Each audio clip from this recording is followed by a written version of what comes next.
welcome back to my channel. Saya sehat ya cuy. Kali ini kita mau nonton video Ketua PKS Jawa Barat itu kejang-kejang dan mengatakan Pak Deddy Mulyadi itu berbahaya katanya. Lucu ya, dan orang kerjanya benar itu dianggap berbahaya. Kalau yang salah pada diam-diam aja gitu kan. Berbahaya karena bingung ya ngikutin sepak terjangnya Pak Deddy. DPR aja bingung orang-orang anggota DPR. Apalagi yang jelas-jelas anggota DPR kemarin gue bahas di video gue sebelumnya, itu dapat uang reses itu 702 juta cuy, 700 juta lah. Tambah lagi kemarin sempat dapat tambahan tuh katanya salah transfer 54 juta. Oke lah, kita yang fix aja itu 700 juta, 702 juta. Itu aja kita nggak tahu uangnya buat apa. Jadi jangan salahkan pemikiran kami yang berpikir bahwa uang itu cuma dikantongin aja. Berbeda dengan Pak Deddy Mulyadi yang nggak ngambil tunjangan mobil, nggak diambil, gaji nggak diambil, terus apa ya, tunjangan untuk apa ya, ada lagi satu tunjangan yang tadi 1,5 M terus dipotong setengah, kunjungan ini kerja gitu kan. Itu nggak diambil, diambil, tapi cuma sekitar 100 juta nih kalau nggak salah. Koreksi kalau gue salah. Awalnya 1,5 jadi 7,5, lalu dia ngambil cuma terakhir pokoknya 100 aja deh sampai akhir tahun gitu kan.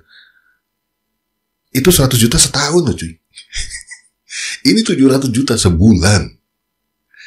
Dengan 100 juta aja Pak Deddy masih bisa itu. Artinya apa? Dia ngambil dari kantong pribadinya, ngambil dari dana operasional gubernur. Masih bisa menyiasati dan masih bisa terus menemui masyarakatnya. Tiap hari. Nah, anggota DPR itu kan, kita aja nggak tahu tuh kerjanya ngapain. Selain kalau yang otak-otak bodoh kayak gue, ya paling dia rapat, datang, duduk, itu pun tidur kadang-kadang kita temukan kan. Aduh, kita simak deh video yang satu ini. Kita langsung jam. Ketua PKS Jawa Barat Harus Suwandaru ngomong yang gaya one man show KDM berbahaya. Aduh, berbahaya. Bener Pak, pasti berbahaya. Jang Bapak mah, jeng CS Bapak mah daeleh panti heula pemilihan atuh. Terus berbahaya oge jang. Nu seueuh ku dana hibah. Berbahaya dah eueuh. Ayeuna mah dana hibah. Mah bisa main. Terus berbahaya jang. Pasukan nusok ngapir-ngapirkeun batur geuningan. Nusok ngamusrik-musrikeun KDM. Pasukan mana cing eta? Berbahaya tah jang eta mah. Panggung eueuh atuh. Udah kayaknya udah agak tenggelam, yang ngafir-ngafir udah kayaknya udah tenggelam. Karena udah mulai mengetahui keilmuannya. KDM tentang agama Islam juga nggak cetek-cetek gitu loh, gitu. Maksudnya nggak cetek-cetek banget gitu kan. Dia muridnya Abah Anom dan setiap dia pidato, gila, ngeri cuy. Terus berbahaya jang pejabat tadi lahan korupsi loba ayeuna mah hese sia lebok. Pasti berbahaya jang nu kitu mah. Yang anggota dewan bahaya. Perjalanan dinas dipangkas atuh. Jalan-jalan teu bisa rada hese ieu mah. Bener eta bahaya aja. Bener cek Kang Dadannya, Kang Dalang Dadan. KDM bergerak orai totong. Berit bodas, kadal buntung, kadal meteng, kudanil, barijil aja nama. Ngerti nggak maksudnya? Jadi kalau kalian bergerak itu sampai ular putih, tikus putih apa segala macam binatang lah pokoknya intinya itu keluar. Anu kapanasan mah rarudat kabeh oge kata rempo ayeuna masyarakat geus bisa nempo. Pusing. Tahan teh. Kamari teh aleuceun ayeuna ngawak-wak. Lahan basah hilang, lahan cuan hilang, lebok. Hanya satu kata cek aing nama masyarakat, lebok. Saya karena sejak kecil seneng nyangkul, sejak kecil senengnya tanur, sejak kecil senengnya pare, sampai hari ini tiap pagi aing vlog mapai sawah. Kenapa? Saya senang. Dunia saya adalah dunia pertanian. Dunia yang membawa saya kebahagiaan. Esensinya bukan di hasil. Itu mah hasil mah dari hitung teka harti. Tapi di proses saya bisa melihat perkembangan padi. Dari mulai dibajak, ditanam, sampai dipanen. Dan itu sarana rekreasi saya setiap pagi. Maka saya ada jadwal yang tidak boleh diganggu oleh siapapun. Jam 5 pagi sampai jam 8. Itu adalah jadwal saya mapai sawah.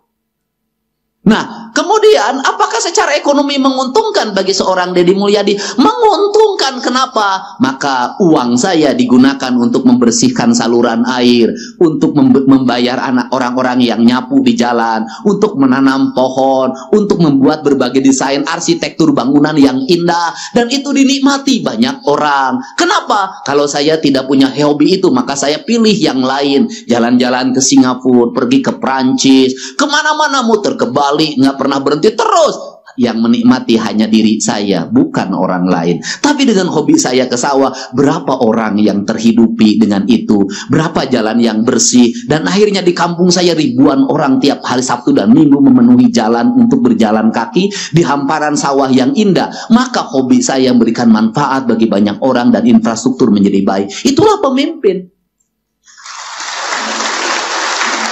Nah, itu. Kemudian resep saya naon ngingu domba, ngingu hayam, ngingu bebek, ngingu lauk, sudah. Itu bagi saya senang saya. Itu adalah interaksi sosial. Kenapa? Bagi manusia yang sudah bisa memahami alam, bisa memahami kosmologi, bisa memahami seluruh makrokosmos dan mikrokosmos dengan baik, maka orang itu tidak perlu rekreasi. Kenapa? Karena dalam setiap hari dia bisa menikmati rekreasi. Bangun tidur dia rekreasi, tengah malam dia keluar lihat bulan rekreasi. Bukankah itu sistem ekonomi? Untuk itu jangan pernah mengagumi tempat orang lain yang indah. Yang harus dilakukan adalah mengembalikan kampung halaman kita menjadi indah. Itu. Bener nih. Gak usah ngomong Perancis sungainya indah, jernih. Gak usah ngomong Swiss sungainya indah. Yang harus kita lakukan bagaimana Citarum menjadi jernih. Itu. Jangan lagi membicarakan Jepang, bahwa Jepang itu indahnya luar biasa. Tidak. Jawa Barat, mari kita bersama-sama kita tata menjadi indah. Mata saya tidak pernah berhenti. Sepanjang jalan saya dari arah Subang kanan kiri saya lihat bangunan kumuh di mana-mana. Saya langsung perintahkan hari Senin bangunan itu segera bongkar. Kita siapkan warung-warung yang indah dari bambu yang tertata. Biar para pedagangnya kita latih untuk apa? Hamparan bumi Pasundan, sepenggal tanah yang diciptakan Allah saat tersenyum harus kita wujudkan. Itu bukan hanya menjadi kata-kata dalam setiap waktu. Nyala. Tapi bener ya, kita kan sibuk mengagumi negara orang, keindahan, makanya banyak orang yang keluar negeri. Akhirnya perputaran uang kita malah ada keluar gitu kan. Kenapa nggak berusaha untuk memperbaiki yang ada? Yang ada tuh kayak yang dibiarin aja gitu kan.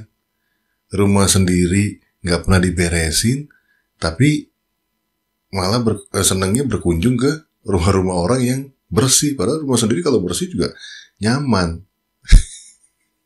Sibuk mengagumi kecantikan rumah orang gitu kan. Rumah sendiri dikotor-kotorin. Wah, masuk lagi. Ya, aduh, pas ya. Tapi saya nggak apa-apa lah. Pidato hari ini nggak dibayar, nggak apa-apa. Karena Unpas sudah ngasih hadiah, yaitu Fakultas Kedokteran untuk 3 orang warga Jabar gratis. Dan saya sudah sampaikan, yang gratis yang mana? Yang nanti diseleksi fakultas kedokterannya, nilainya 1, 2, 3, itu yang gratis. Hebat. Insya Allah itu bukan pacar saya. Untuk itu saya ucapkan terima kasih bagi semuanya. Mudah-mudahan berkah. Amin. Setelah ini pekerjaannya terhampar. Amin. Dan saya lagi membuat rencana-rencana kerja, di antaranya industri tidak ada lagi lamaran, tetapi lowongan kerjanya langsung diakseskan ke database calon angkatan kerja yang ada di Jawa Barat. Nanti mereka tinggal dipanggil berdasarkan spesifikasinya. Kalau dibuat lamaran, jadi saya tidak setuju orang melamar kerja menyiapkan banyak persyaratan. Saya menanti bikin surat edaran untuk tidak usah lagi pakai persyaratan. Sudah diterima kerja baru ngurus persyaratan. Ya kemarin tuh yang aplikasi nyari gawe kita udah nonton, gue udah nonton tuh. Dan itu memang penting juga ya. Dan kebetulan Pak Deddy juga mengundang beberapa perusahaan. Jadi nanti mungkin prioritas lowongan kerja perusahaan yang ada di Jabar ya untuk warga Jabar terlebih dahulu ya. Tapi jangan juga warga Jabarnya juga jadi malas, jadi harus mempersiapkan diri dengan keilmuan yang akan dibutuhkan oleh perusahaan-perusahaan tersebut. Tapi kalau masalah persyaratan, kalau dari gue pribadi, kalau dihilangkan sama sekali kayaknya kurang pas ya. Ini menurut gue ya, koreksi kalau salah ya. Minimal kayak SKCK, persyaratan yang mendasar tuh ya tetap harus ada sih, dan itu kan juga tidak mahal. Yang jadi masalah sebenarnya Pak Deddy, setahu gue itu adalah pekerjaan itu kadang-kadang dimanfaatkan oknum-oknum gitu kan, yang melakukan perkutan di luar dan mengenakan biaya yang fantastis. Itu yang memberatkan sebenarnya. Kalau cuma sekedar memenuhi lamaran hanya SKCK, terus mungkin surat keterangan sehat dari dokter aja, itu oke ya. Kecuali mungkin persyaratan yang dimaksud adalah kalau harus medical check up, kan itu mahal ya, itu mungkin nanti lah Pak yang itu. Tapi kalau yang mendasar, gue rasa HR juga perlu mengetahui apakah orang ini bermasalah tidak dengan hukum, atau sedang dalam proses hukum atau tidak. Nah itu kan kita bisa tahunya dari SKCK. Kalau orang itu langsung diterima, ternyata dia masih ada kasus nih yang sedang dijalani, kan rugi itu. Orang itu mungkin habis itu harus pengadilan, tidak masuk, atau mungkin nanti akhirnya di penjara kan, akhirnya rugi itu. Kalau menurut gue sih tidak semuanya dihilangkan ya yang ini kembali lagi menurut gue ya. Nyaho jelema teh keripu kurunyan persyaratan. Nanti sudah diterima baru, karena apa? Kalau sudah diterima, bikin persyaratan juga bahagia, tenang, nganyuk dia anu percaya. Itu yang penting. Dan jangan pernah malu kita untuk melakukan apapun yang itu halal. Pokoknya gawe kerja aja, dagang apa saja, lakukan saja, nanti juga ada jalan. Karena apa? Karena jalan itu selalu didapatkan bagi mereka yang berjalan. Jalan itu pasti didapatkan bagi mereka yang berjalan. Jalan tidak akan pernah didapatkan bagi mereka nu molor wae. Makanya saya nggak ada masalah ketika disebutkan gubernur konten. Lebih baik jadi gubernur konten daripada gubernur molor. Tambah lagi gelar saya, gubernur lambe turah. Lebih baik jadi gubernur lambe turah daripada gubernur biwir doer. Karena lambe turah itu beritanya selalu dinanti. Kemudian tambah lagi sekarang lagi gubernur otak dangkal. Lebih baik jadi gubernur otak dangkal tapi banyak orang yang tersadarkan daripada gubernur otaknya dalam tapi banyak orang yang ditenggelamkan. Rocky gerung bilang dia lawan aing. Coba aja lawan gue. Iyalah bapak aing gitu. Terima kasih ya, sukses. Coba yang sebelah sini, semangat. Bagi yang usianya sudah tua, berterima kasihlah pada suaminya. Kenapa? Karena itu pasti ada uang suaminya yang dipakai kuliah, uang anak-anaknya. Bagi mereka yang kuliahnya laki-laki, berterima kasihlah pada istrinya.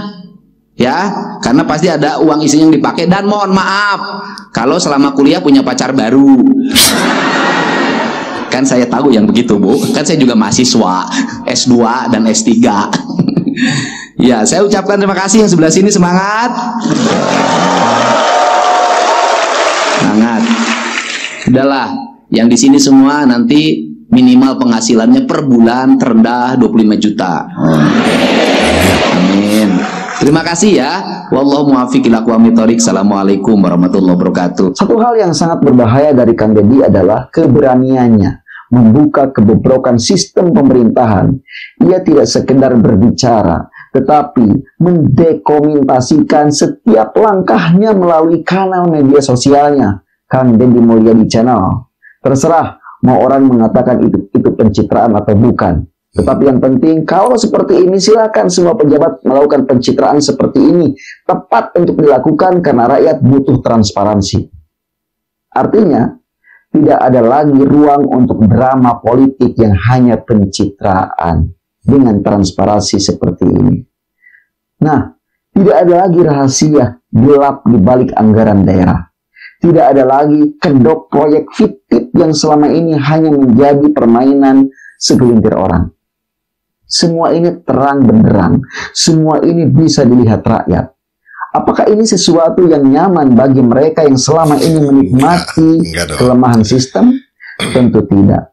Maka jangan heran jika banyak yang berusaha menjatuhkannya dengan berbagai cara.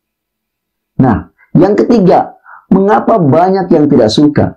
Sederhana saja, karena Kang Deddy bukan tipe pemimpin yang bisa dikendalikan oleh kepentingan-kepentingan tertentu. Ia bukan pejabat yang sibuk mencari aman dengan semua pihak. Ia tidak takut kehilangan jabatan karena yang ia cari bukan kekuasaan, tetapi solusi nyata bagi rakyat. Nah, inilah yang membuatnya menjadi sosok yang tidak disukai oleh mereka yang takut kehilangan fasilitas gratis. Tapi benar yang disampaikan Bapak ini. Di beberapa kesempatan Pak Deddy ini tidak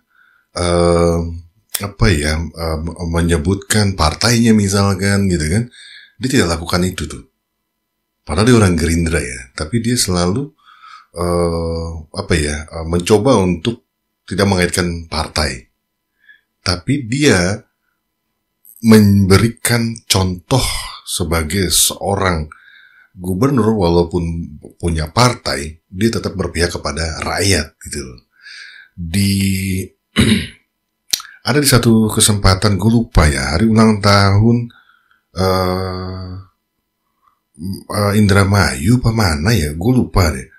Terus dia bilang ini bukan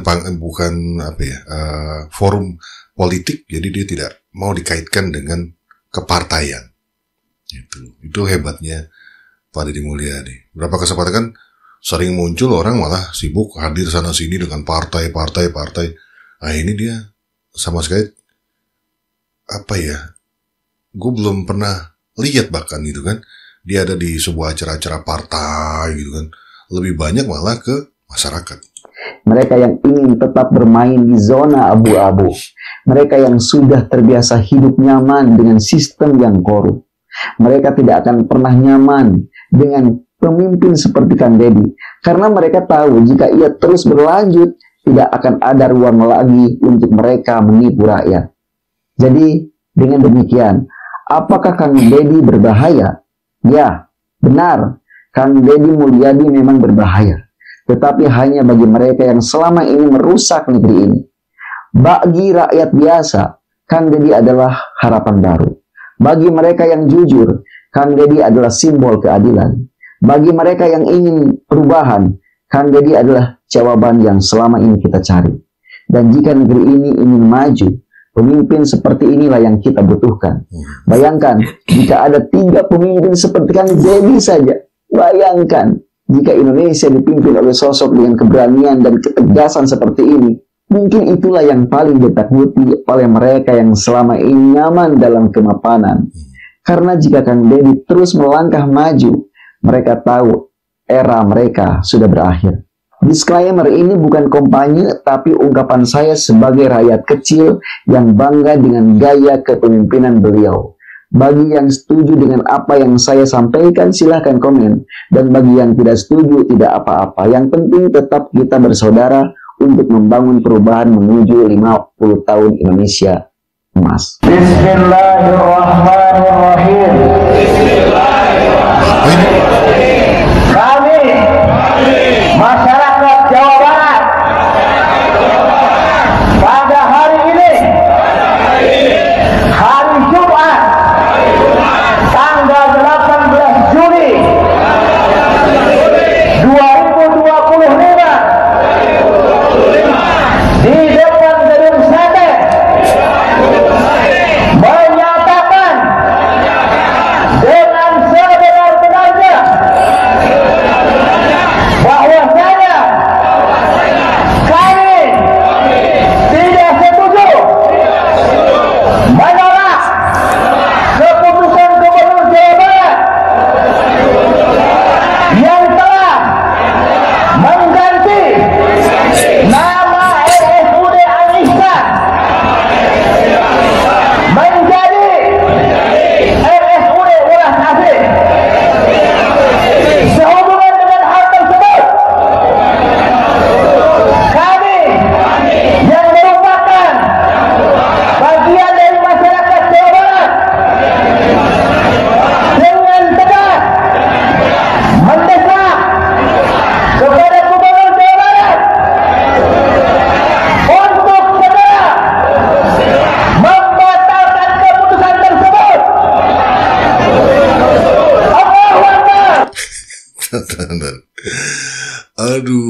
entah ini ada kepentingan apa ya. Dan kita kalau sekilas kita lihat kan demo ini dibalut ada melibatkan agama ya. Dari bajunya kita bisa mengenali, dari narasinya kita bisa mengenali ya, politik-politik beragama. Ini bagian dari kegiatan politik karena demonstrasi yang meributkan ganti nama. Orang-orang ini apakah orang dari manajemen gitu apa atau gimana nih? Ini kan ganti nama nih, ini udah lama terjadi video. Tapi gue mau sedikit komentar, maksudnya orang ini bagian dari rumah sakit kah gitu kan? Yang tidak terima namanya diganti itu gimana? Kalau cuma masyarakat kan, yang masyarakat yang penting adalah pelayanannya lebih baik dan lain sebagainya gitu kan. Gue gak tahu ya, tapi kayaknya demo-demo yang melabelkan keagamaan ini di Indonesia udah gak terlalu tertarik ya gitu kan. Ini yang gue salut sama Pak Deddy, dia satu kesempatan dia berpidato bahwa dia tidak ingin melibatkan para kiai, para santri juga lah. Pokoknya kiai-kiai. Dia menyebutkan para guru, para kiai, dia tidak ingin melibatkan ke dalam kegiatan-kegiatan politiknya. Gitu kan? Karena politik itu rentan disalahgunakan untuk orang-orang yang memiliki kepentingan pribadi atau golongan. Gitu kan? Yang takutnya demi kepentingan itu harus bersumpah di depan rakyat, nanti harus menggunakan dalil agama dan lain sebagainya. Itu kan jadinya tidak baik. Nah, seperti kayak gini-gini kan, ini kan kasihan. Dan kayaknya sampai sekarang namanya masih tetap sama tuh Pak. Ini Juli ya ternyata, rekaman Juli. Rumah sakit masih berjalan Pak sampai sekarang Pak. Jadi sia-sia kan kayak gini-gini. Aduh. Assalamualaikum warahmatullahi wabarakatuh. Wadidaw, gaya kepemimpinan Deddy Mulyadi, Gubernur Jawa Barat, menurut Ketua PKS Jawa Barat, Haru Suwandaru, sangat berbahaya.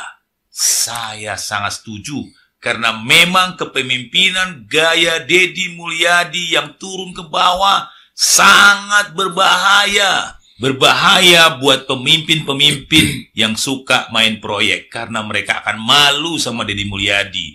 Karena proyek-proyek anggarannya akan dimainkan, tapi dilihatnya Deddy Mulyadi malah menghemat anggaran. Bagaimana nggak berbahaya buat mereka? Pemimpinan Deddy Mulyadi membuat para pemimpin harus melihat beliau harus turun ke bawah, capek. Aduh, bagaimana? Capek sekali harus turun ke rakyat, datang ke rakyat tuh capek. Deddy, aduh, membuat mereka akan kelabakan, pusing, karena rakyat akan mencintai orang-orang seperti Deddy. Dan kami yang biasa sibuk duduk di kantor dan main proyek, bagaimana nasib kami? Hai Deddy, kamu membahayakan kami. Dan ingat Pak Deddy, kami kan banyak partai-partai pengusung, kami harus ngopeni mereka. Masa kami harus ke rakyat terus? Bagaimana ini partai-partai yang telah mengusung kami? Biayanya bagaimana teman-teman? Aduh, pusing Deddy, kamu membahayakan kami. Dan ingat Pak Deddy, ya, biaya politik untuk jadi gubernur itu tidak murah Pak Deddy. Kami harus bagaimana Pak Deddy? Harus ngopeni juga pengusaha-pengusaha yang sudah bantu kami waktu kami pemilihan kemarin. Pak Deddy, tolong jangan seperti itu gayanya Pak Deddy. Dan ingat Pak Deddy, ini juga ada para birokrat. Birokrat ini juga harus diopeni supaya ini bisa berjalan dengan lancar Pak Deddy. Bagaimana ini Pak Deddy? Aku jadi pusing gini Pak Deddy kalau harus ngikut gayanya Pak Deddy. Paham? Akan banyak yang keteter kalau ngikutin gayanya Pak Deddy yang tiap hari terbuka, transparan terhadap kegiatan-kegiatannya. Itu satu. Akan capek ngikutin Pak Deddy di mana dia super irit gitu kan. Dan banyak yang pastinya membenci yang biasanya santai-santai gitu kan. Di zamannya Pak Deddy gak bisa santai. Semuanya harus bekerja, semuanya harus melakukan sesuatu. Gak ada lagi waktunya santai, datang ke kantor jam 9, jam 10, atau malah gak datang. Itu udah gak bisa lagi di zamannya Pak Deddy. Semuanya harus kerja, bahkan dia lebih mengutamakan untuk level-level pimpinan adalah ke lapangan. ngecek-ngecek lurah, desa, camat tuh harus sering jalan. Bukan cuma di kantor aja duduk, nonton YouTube, Netflix, baca majalah kali, masih ada gak sih? Atau scroll-scroll HP. Udah gak bisa lagi. Transparansi kegiatan, kalau di video kan, mungkin malah jadi bingung, wah mau ngapain ya? Karena biasanya jam segini gue nyantai nih cuy, masih divideoin, gak ada bahan nih. Akhirnya mau gak mau harus turun ke jalan. Gue lebih baik mereka terpaksa dan terbiasa akhirnya turun ke jalan, walaupun awalnya dengan berkonten, gak apa-apa. Gue lebih setuju itu. Semua pejabat ngonten semua, gue lebih senang. Karena kita akhirnya jadi tahu, dia ngapain nih hari ini. Apa kebijakannya hari ini yang dia buat. Keputusan apa yang sudah dia buat. Udah berapa orang yang bisa dia tolong. Udah seberapa besar manfaatnya, kehadirannya dirasakan langsung oleh masyarakatnya. Kalau bisa lakukan semua itu, wah itu keren. Tapi kan kayaknya agak susah ya. Termasuk ini ketua PKS-nya menganggap Deddy berbahaya mungkin supaya udah berhenti. Jangan terlalu banyak jalan kemana-mana Pak. Gitu kan malas nih jalan kemana-mana, panas gitu kan. Pengennya ya sudah rapat aja Pak, kita mah rapat. Aduh ya jangan salahkan kita yang berpikir DPR nih kerjanya apa atau orang itu kerjanya apa. Karena kita gak pernah lihat mereka ngapain. Tapi begitu melihat pemberitaan di mana tunjangannya fantastis, ya kita marah gitu kan. Gubernur gua aja ya nggak ngambil gaji, nggak ngambil tunjangan perjalanan dinas gitu kan. Yang sebenarnya 1 tahun dapat 1,5 M, gitu. Itu masih dipotong jadi 7,5. Itu dipotong lagi kayaknya sekitar 100-an juta aja diambil buat perjalanan dinas. Mobil nggak diambil, rumah nggak diambil, makan pakai duit sendiri. Dia hanya ambil 100 jutaan dan ditambah dana operasional. Tapi dana operasional kan itu ya buat bangun jalan, buat macam-macam. Itu segitu, dengan modal segitu dia masih jalan tiap hari. Apa kabar nih yang perjalanan dinasnya ditanggung oleh negara alias reses, itu kan perjalanan sama aja kayak perjalanan dinas ya, menemui rakyatnya, dapilnya, yang wilayahnya. Di Jawa Barat ya, di Jawa Barat lah. Sama kayak Pak Deddy modal segitu aja mampu. Ini 702 juta sebulan cuy. 700 juta cuy. Wah muter-muter Jawa Barat sebulan mah. Kalau gue masih sisa itu. Sisa banyak. Bensin berapa sih? Aduh, volatil sih guys. Kita ketemu di video gue yang lainnya. Sehat-sehat, disuap, bungkus.